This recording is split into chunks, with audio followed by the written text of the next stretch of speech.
नमस्कार, मैं हूं वंदना त्यागी और आप देख रहे हैं न्यूज़ 18 राजस्थान का डिजिटल चैनल। और आज बात करेंगे ओमान की खाड़ी में हुए उस अमेरिकी सैन्य हमले की जिसने भारत को गहरा झटका दिया है।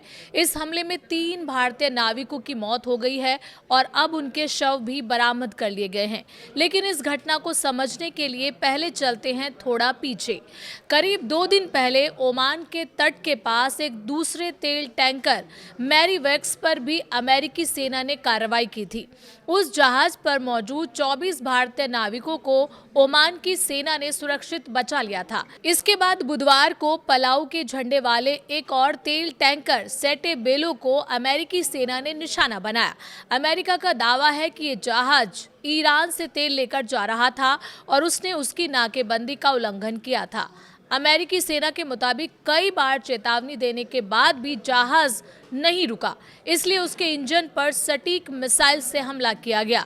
अब वर्तमान स्थिति की बात करें तो हमले के बाद जहाज पर मौजूद 3 भारतीय नाविक लापता हो गए थे।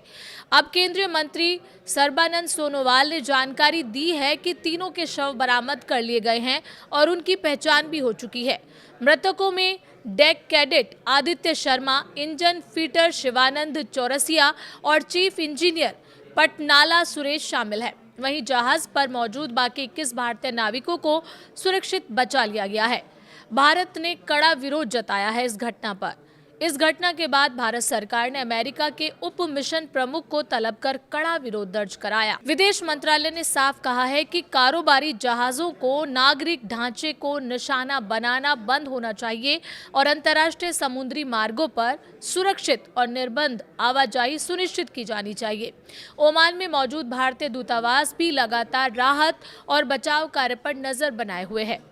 आखिर क्यों बढ़ा तनाव? दरअसल अमेरिका और ईरान के बीच कई महीने से तनाव चल रहा है। 13 अप्रैल से अमेरिका ने ईरानी बंदरगाहों की नाकेबंदी शुरू की थी। इससे पहले ईरान ने होर्मुज स्ट्रेट से गुजरने वाले जहाजों पर नियंत्रण कड़ा कर दिया था।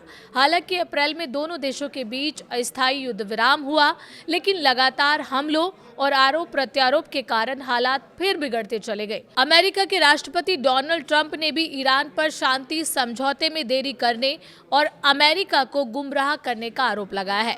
कुल मिलाकर ओमान के पास हुए इस हमले ने सिर्फ 3 भारतीय परिवारों से उनके अपने छीन लिए, बल्कि अंतर्राष्ट्रीय समुद्री सुरक्षा और भारतीय नाविकों की सुरक्षा को लेकर भी बड़े सवाल खड़े कर दिए हैं। अब सबकी नजर इस बात पर है कि भारत और अमेरिका के बीच इस मुद्दे पर आगे क्या बातचीत होती है और खाड़ी क्षेत्र में बढ़ता तनाव कब कम होगा।